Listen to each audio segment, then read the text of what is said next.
Assalamualaikum warahmatullahi wabarakatuh. Kembali lagi di channel Bang Bahas. Beberapa saat yang lalu, fans anime dari Mushoku Tensei atau biasa disebut fandomnya Mushoku Tensei heboh, terutama saat beberapa episode terakhir menjelang animenya berakhir. Memang kalau semakin banyak fansnya dari suatu anime ini pasti bakal ada aja yang dipermasalahin. Nah, hebohnya ini karena apa sih? Ini dimulai saat menjelang episode-episode terakhir kan ceritanya Rudinya kan mau menyelamatkan ibunya yang terkurung di dalam suatu kristal di suatu tempat, suatu negara gitu, dan dia pergi ke situ dan di sana sudah ditunggu sama bapaknya untuk menyelamatkan ibunya dan beberapa teman yang lain. Setelah pergi ke sana, Rudy juga bertemu dengan gurunya, guru perempuannya dulu sewaktu dia kecil. Memang Rudy dari kecil tuh memang udah suka sama guru-gurunya ini. Dan di sana juga Rudy ketemu sama gurunya yang bernama Roxy. Akhirnya setelah mereka semua berkumpul, mereka berangkat menyelamatkan ibunya, Zenith. Berangkat ke dalam suatu dungeon, lalu melakukan pertempuran yang sangat sengit dengan sebuah Hydra naga berkepala banyak. Dan dalam pertempuran itu ayahnya Rudy, Paul, harus meregang nyawa di situ. Meregang nyawa karena berkorban menyelamatkan Rudy yang hampir juga terbunuh menghadapi naga itu. Ya walaupun ibunya akhirnya terselamatkan, tapi harus juga menumbalkan lah, istilahnya menumbalkan satu nyawa lagi, yaitu bapaknya Rudy, si Paul. Rudy shock di situ, terkejut, depresi, terutama karena Paul meninggalnya akibat dari kelalaian dia saat bertarung bersama-sama temannya itu, akibat dari ketidakfokusan dia dalam perannya dalam sebuah pertarungan itu. Dia shock, dia depresi. Dan depresinya ini ditambah lagi saat mengetahui ibunya ternyata cacat. Setelah kan ibunya ini terkurung dalam suatu kristal dalam kondisi tertidur ya. Bertahun-tahun sampai 5 atau 6 tahun gitu. Dan bangun lagi, tahu-tahu pas bangun cacat, nggak bisa berekspresi, nggak bisa ngomong. Ya Rudinya makin depresi lagi, udah bapaknya meninggal gara-gara salahnya dia, gara-gara nyelamatin dia yang lengah, ditambah lagi ibunya yang bangun tahu-tahu cacat, nggak bisa ngomong, nggak bisa berekspresi, mukanya datar aja. Tambahlah dia depresi, tambahlah dia galau, gundah gulana di situ. Di tengah itu, di tengah kedepresian Rudy itu, Roxy yang sebelumnya juga diselamatkan oleh Rudy mencoba ingin menghibur Rudy, ingin membagi bebannya lah biar nggak stres-stres amat, nggak depresi banget. Dan caranya memang ya begitu, Rudy dan Roxy, terutama Roxy menggoda Rudy untuk berhubungan badan. Walaupun di situ, ya sebelumnya Rudy ini pergi meninggalkan istrinya ya di tempatnya tinggal untuk menyelamatkan emaknya. Jadi dia dapat surat dari bapaknya untuk membantu menyelamatkan ibunya, dan di situ juga kebetulan Rudy juga udah punya istri dan istrinya lagi hamil. Jadi dia tuh terpaksa untuk ninggalin istrinya untuk nyelamatin maknya, istrinya yang lagi hamil ini. Dan kemungkinan juga kalau Rudy berhasil pulang, dia nggak bisa nemenin istrinya lahiran. Jadi di situ juga ada beban moralnya, ada bebannya Rudy juga untuk berat untuk meninggalkan istrinya, tapi mau nggak mau karena ini untuk menyelamatkan maknya. Dan balik lagi ke tadi yang saat mereka Roxy dan Rudy berhubungan itu, sebenarnya keduanya juga sudah sama tahu posisinya. Rudy yang sudah punya istri dan mau punya anak, Roxy yang juga tahu Rudy udah punya istri dan mau punya anak, tapi mereka tetap melakukan hal seperti itu. Nah, disitulah yang menjadi permasalahannya, disitulah yang menjadi keributan oleh fans-fans dari Mushoku Tensei ini. Dibilang MC-nya sampah, terus dibilang MC-nya tukang selingkuh, dibilang Roxy-nya pelakor. Ya, jadi perbincangan lah. Jadi sebuah pertanyaan, moralnya dipertanyakan di situ. Moralnya Rudy, moralnya Roxy, kenapa kok menggoda suami orang, Rudinya kenapa kok mau aja digoda padahal dia punya istri dan istrinya mau melahirkan tapi tetap melakukan hal seperti itu. Itu pada heboh para fans Mushoku Tensei. Sebenarnya kehebohan ini juga pernah terjadi sebelumnya di episode saat Rudy nemenin temennya buat beli budak, dan fans Mushoku Tensei langsung mengoceh, wah ini anime mendukung perbudakan, terus mendukung hal-hal yang tidak bermoral gitulah. Sebelumnya memang sudah ada dan sekarang muncul lagi karena hal yang seperti ini. Nah, menurut kalian gimana? Apakah benar MC kita, tokoh utama kita Rudy dan Roxy pasangannya ini tidak bermoral? Apakah menurut kalian mereka sama-sama salah dalam hal ini? Sama sampahnya dalam hal ini? Kalau dari saya pribadi, menurut saya ya biarin aja. Kenapa biarin aja? Berarti saya juga sama tidak bermoralnya dong dengan mereka. Mengiyakan sebuah hubungan yang terlarang, mengiyakan sebuah perselingkuhan.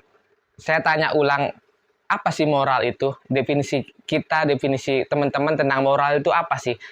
Moral itu kesepakatan umum tentang suatu baik buruknya suatu hal. Moral itu kesepakatan umum atas baik buruknya suatu hal yang berdasarkan sikap, tindakan, atau perbuatan dan sebagainya. Jadi sebuah perbuatan, sebuah sikap, sebuah perilaku yang baik buruknya itu disepakati umum. Misal di sekitar kita itu menyapa sesama tetangga itu suatu perbuatan yang baik dan itu disepakati oleh umum. Moralnya memang seperti itu. Itulah yang disebut, yang didefinisikan dengan moral. Tapi dalam hal ini kalau patokannya adalah kesepakatan umum, bisa jadi moral di suatu tempat itu berbeda di tempat yang lain, karena kesepakatan umum ini siapa yang menyepakati? Ya yang menyepakati ya masyarakat yang di situ, masyarakat yang langsung berkaitan dengan suatu perilaku, suatu tindakan, suatu sikap, suatu sifat itu. Masyarakat desa A moralnya bisa jadi berbeda dengan masyarakat desa B. Kita ambil contoh, jika di sekitar kita menyapa tetangga adalah suatu hal yang lumrah, suatu hal yang umum, dan memang harusnya seperti itu. Kalau tidak suka nyapa bisa dikatain sombong, bisa dikatain jahat, tidak bermoral gitu kan. Tapi ada di suatu tempat lain, di negara lain, yang menyapa malah sesuatu yang tidak sopan, sesuatu yang tidak seharusnya dilakukan. Jadi tergantung masyarakatnya seperti apa, moralnya bisa berubah, moralnya bisa ganti-ganti. Apa yang di tempat kita itu kita anggap baik, kita anggap benar, belum tentu di tempat lain juga bisa dianggap baik dan benar juga. Sebaliknya, apa yang kita anggap buruk, belum tentu di tempat lain juga dianggap buruk. Dalam hal ini, dunia Mushoku Tensei tentu saja berbeda dengan dunia kita. Pandangan moral mereka terhadap sesuatu sudah pasti berbeda dengan pandangan kita, karena ya beda dunianya. Mereka kondisinya tuh seperti itu, kondisinya penuh dengan hal-hal yang membahayakan misalnya, atau ya berbedalah dengan kita yang lebih masyarakatnya lebih tentram, lebih terstruktur dengan baik gitu. Jadi kita jangan menilai dunia yang berbeda dengan sudut pandang dunia yang kita lihat. Jangan memaksakan moral kita, apa yang kita anggap baik dan benar, jangan paksakan ke orang lain. Karena ya jangan jauh-jauh, di masyarakat Asia dan masyarakat Barat pasti berbeda. Kita di sini diharuskan berpakaian tertutup, berpakaian tidak mengumbar aurat. Tapi di Barat keluar rumah dengan menggunakan bikini itu udah biasa. Bagi mereka itu bukan tindakan yang tidak bermoral, tapi berbeda dengan kita. Itu masih satu bumi ya. Ini udah beda dunia, makanya udah beda dunia, masa kita memaksakan pandangan dunia kita ke dunia orang lain? Berarti dalam kasus ini Rudy dan Roxy belum tentu tidak bermoral. Dalam pandangan kita yang mereka tidak bermoral, mereka melakukan perselingkuhan. Rudy mengkhianati istrinya, Roxy juga mengambil suami orang dalam kacamata kita. Karena moral yang kita anut seperti itu, tapi belum tentu hal yang sedemikian rupa juga sama dengan apa yang mereka lihat. Bisa dilihat bahkan Silpi yang harusnya menjadi korban di sini menerima Roxy yang sejatinya itu mengambil suaminya. Dia menerima dengan senang hati. Jadi apakah Silpi juga tidak bermoral karena menyetujui sebuah perselingkuhan? Kan jadi bingung di sini kan. Jadi itu moral itu bisa berbeda tergantung tempatnya, tergantung kondisi tempat yang ada di situ tuh seperti apa. Jangan kita paksakan moral kita ke orang lain. Orang lain mungkin punya nilai moral yang dipegang sendiri, pasti juga berbeda dengan kita. Karena kalau seperti ini akan ada permusuhan di masyarakat dan akan ada perpecahan. Bahkan hal yang bisa kita anggap bermoral sekarang pun bisa jadi di masa depan juga menjadi tidak bermoral. Zaman dulu juga kan perbudakan bukan suatu hal yang tidak bermoral, tapi sekarang suatu hal yang menjadi hal yang tabu, tidak boleh dilakukan, itu menjadi suatu yang jahat. Dulu tidak jahat, dulu suatu hal yang lazim, tapi sekarang sudah beda lagi. Karena kondisinya dulu dan sekarang ya beda. Kita menilainya dengan zamannya kita, jangan menilai dengan zamannya mereka. Mereka nilai dengan zamannya mereka, kita nilai dengan zamannya kita. Hal yang terjadi di zaman kita, nilainya dengan zaman kita. Apa yang terjadi dengan mereka di masa lampau, nilainya dengan zamannya mereka. Lalu setelah ini ada PR untuk kita. Kalau pandangan moral itu berbeda tergantung tempat, tergantung waktu, tergantung lingkungan masyarakat di situ. Apa yang kita anggap baik sekarang bisa jadi buruk di masa depan. Apa yang kita anggap buruk sekarang bisa jadi baik di masa depan. Lalu kebenaran yang hakiki, moral yang absolut itu yang seperti apa? Kita jadi bingung di sini. Terlebih lagi kalau moral itu kesepakatan masyarakat umum, bagaimana kalau suatu masyarakat ini atau seseorang yang berwenang di masyarakat ini menggiring masyarakat untuk memiliki moral yang salah. Contoh yang tadi, pemilik kekuasaan menggiring masyarakat untuk melegalkan perbudakan. Itu kan bagi kita yang kita anut sekarang salah. Tapi bagaimana kalau yang berwenang di masyarakat sekarang ini menggiring masyarakat untuk beropini, untuk menganggap perbudakan itu benar? Akan jadi suatu yang membingungkan di sini. Jika moral itu kesepakatan umum, maka tergantung kesepakatannya bagaimana moral bisa berubah-ubah. Dalam hal ini kita pasti bingung. Yang benar-benar nggak akan berubah dari suatu kebenaran dan suatu keburukan itu kayak apa. Nah, di sini menurut saya orang-orang beragama punya jalan pintas, punya cheat. Dia punya cara yang